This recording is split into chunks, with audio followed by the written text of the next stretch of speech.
How to invest in growth stocks. There are a multitude fallacious stories about investing in gold and silver, and one that makes its way through the rumor mill is the confiscation theory.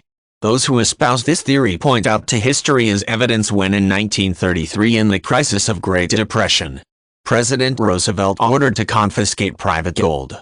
Those who hold this theory fails to realize that the world in investing in precious metals was much different at that time than it is now.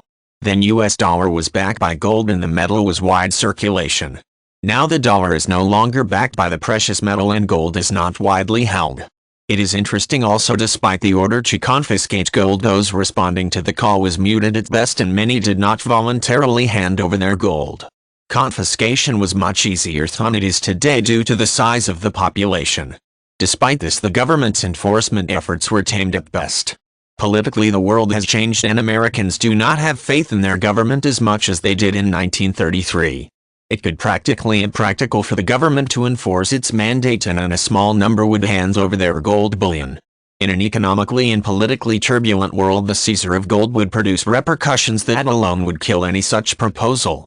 Enforcement may not be possible, and the only gold that the government could possibly confiscate would be that is stored in safety deposit boxes in banks. In itself, that would also produce an outcry that would not be politically manageable. One should contemplate that the government need not confiscate your gold. They will take your wealth through another less visible and more effective way. The manner in which the government is taking your wealth is through the relentless printing of money. That can only end in making your currency worthless.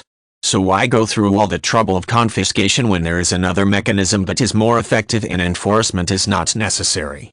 Investing in precious metals will be the only way to protect your wealth from the ravages of currency devaluation. If you were one of those concerned about gold confiscation, then you should know that there are other means to invest in gold and silver that protect you from that potentiality. We discuss those methods at our website.